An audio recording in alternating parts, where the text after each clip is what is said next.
Welcome back. We're going to be talking about cameras and capabilities. In this first segment, we'll talk about point and shoot and compact cameras. So let's get going. I'm holding in my hand a camera that's very similar to the first point and shoot camera. I'm holding a Kodak #2 Brownie camera made in 1924. It's very similar to the original Kodak camera introduced in 1888. I want you to notice my body position when I hold the camera to make a photograph. Ready? Here I go. I'm looking down. If I'm holding the camera this way, I'm making a horizontal picture. If I'm holding the camera this way, I'm making a vertical. In either one, I'm not looking towards my subject. I'm looking down. And we're going to be going through a number of different types of cameras and thinking about their capabilities. But right at the beginning, I want you to think about how the holding of the camera, the size of the camera, where you place it, how you have to address it, can affect the way that you make photographs. It's a simple act, this holding of the camera, but it can have a dramatic effect on how you relate to the subject. And if it's a person or a pet or something else that might respond to you, how they respond to you as the photographer. What's somebody's response when they see the top of your head? Well, maybe a little bit different than when you appear to be addressing them. On the other hand, you might appear to be more serious about your photography if you're looking down this way.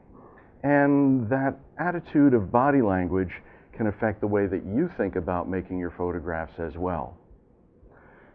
So choosing a camera type has an impact on your photography that goes far beyond its technical capabilities.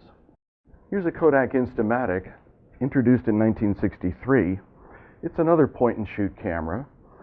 With this one, you would hold the camera up to your eye and take a look through and click the shutter and let Kodak do the rest, just like they did with the first camera.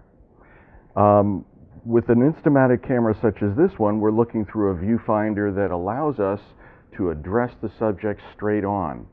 And that little window is characteristic of many point and shoot cameras. Rather than looking through the lens itself, with a point and shoot camera, you're very often looking through a little window we call a viewfinder.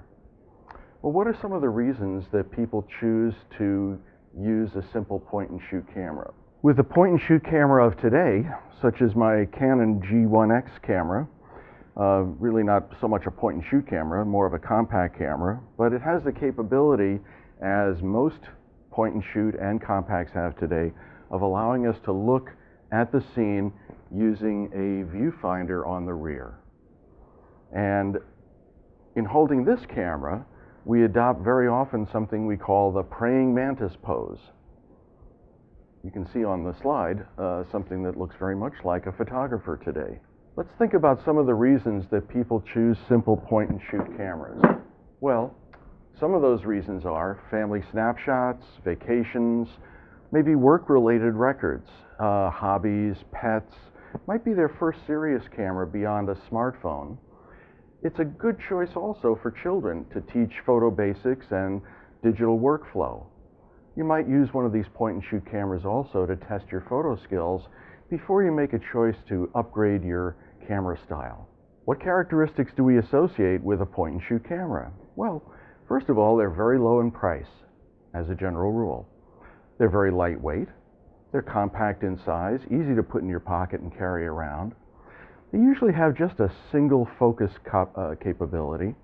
Usually have automatic exposure, so you really don't fiddle around too much with any dials or adjustments. There's very little, if any, training required. Basically pick the camera up, aim it, and shoot. They're not threatening to other people. And sometimes I'll take a point and shoot camera with me in a place where I don't really want people to think I'm a serious photographer. And I'll be shooting with this, and they won't even think, they'll think I'm just a tourist or just some person in the neighborhood. They're more serious than a phone camera, and they can help you adjust your mindset In fact, many people carry a smartphone with them along with a point and shoot, and they kind of switch into the photographer mode when they change to their point and shoot camera. Vivicam 8118, this basic point and shoot camera from Vivitar, is a pretty good example of point and shoot cameras in the lower price point area. It's limited to JPEG files, and a JPEG file is an image that's been processed by the camera. It also actually does a fairly good low resolution VGA quality video. One of the nice things is it takes AAA batteries, which are available everywhere. And at this price point, it'll give somebody some experience in digital imaging without investing a tremendous amount of money. Certainly you won't be seen as a professional with a camera like this, especially if you've got one in red, but in some situations, again, that can be a plus. We're going to move up in capabilities here from the simple point and shoot to something we're going to call a compact camera. Now, a compact camera has some things that are in common with a point and shoot. First of all, the lens is fixed to the camera. It can't be removed. You can't get a fancier lens or wide angle or more telephoto. The camera body is also generally pocket-sized, and it's lightweight. The flash is often, although not always, in a fixed position close to the lens, so sometimes red-eye effect is a factor. There may be some accessories you can get for cameras like this, but generally they're not too lengthy. Some of them have a waterproof housing available, for example. This is a Nikon Coolpix S7000. It's a good example of a mid-price compact camera with features that definitely set it apart from a point and shoot. We're using this camera as an example, like we did with the Vivitar and with others as well, not to say this is the camera you ought to go out and buy, but to say, hey, here's a camera that has capabilities that within this price range you ought to be looking for. So let's go through our checklist and see what some of the things are that we'd like to look at, some of the capabilities in these compact cameras. What's the zoom range? How wide angle and how telephoto can that lens be adjusted? What are the focus options? Can you select the focus, or does the camera select the focus for you? What's the largest file size? In the case of this camera, it's 16 megapixels, but they're JPEG files already processed by the camera. You can't shoot in RAW. What's the exposure? What's the ISO? In this camera, the ISO is up to 6,400, and as an example, the point and shoot Vivitar, the maximum ISO was 800. Are there a variety of scene modes? In other words, can the camera have presets that will be accommodating to, say, a beach scene or snow, maybe a night portrait or a sunset? This camera has a very nice 3-inch LCD viewing screen that's bright enough to see even on a sunny day.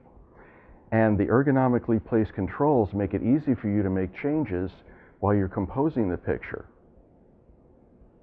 It also does video, 1080p, HD at 30 frames per second, and there are 9 more video options.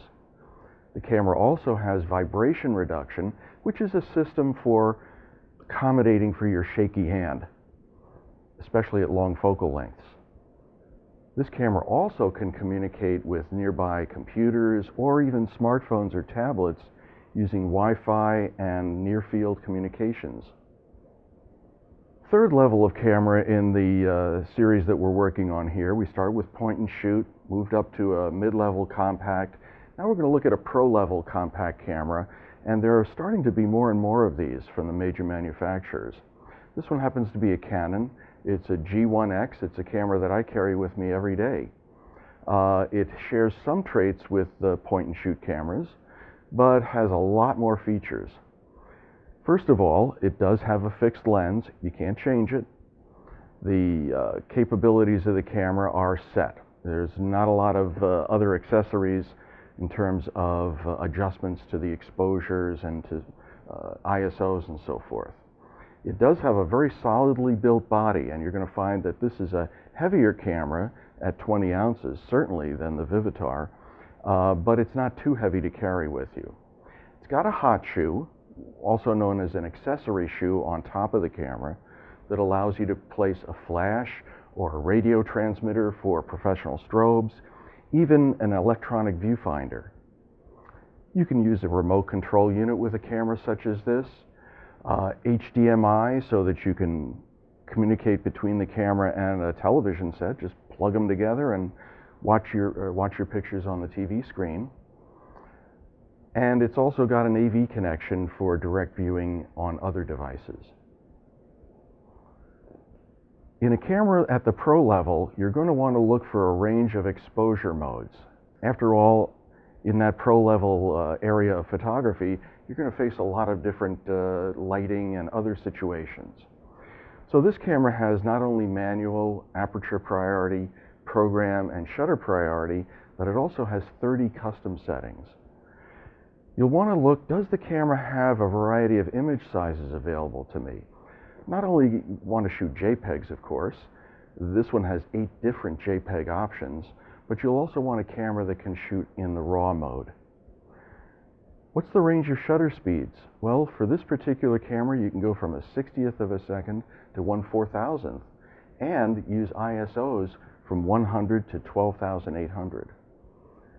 Look for different metering capabilities as well. Does your camera that you're looking at the pro level have spot meter, center weighted, evaluative meter readings capabilities? This one does. It's also got lens optical zoom that's 5 times. 35 millimeter language, it would be 24 millimeter to 120 millimeter focal lengths. And you can multiply that times 4 with the digital zoom. Take a look at the screen. That viewing screen can be a real key factor in allowing you to make photographs in different and unusual vantage points. With this camera, as with others at this level, the screen will flip in various directions. It'll go up, it'll go out, it'll even go in reverse so that you can make a selfie and see yourself on the screen. Another thing you want to look at is the flash. And as you get up into the price point, into the pro level cameras, you'll find the flash extends up away from the lens to diminish that red eye effect. You'll also have a variety of flash modes to accommodate for different lighting situations and different effects of the flash. Finally, take a look at that screen again. Is it a touch screen? In the case of this camera, it is. And how many megapixels are there? In this case, it's over 1 million pixels, so you get not only a bright image, but one that's very high resolution. Look for the memory cards that this camera is going to hold. Is it just one style, or is it a variety? So first things first, decide on your budget, and then accept the fact that you might be spending a few dollars more or maybe a few dollars less, and compare cameras of similar cost, looking for features that are most important for your goals in photography. One thing I can't emphasize enough is getting the opportunity to hold the camera in your hands and determine whether it feels right for you. It's a really individual decision, something that you'll know almost instantly when you pick that camera up. As you learn more about cameras and options in this and our other courses, you'll realize what you want not only for the camera you're looking for now, but also for the camera you'll be looking for in the future.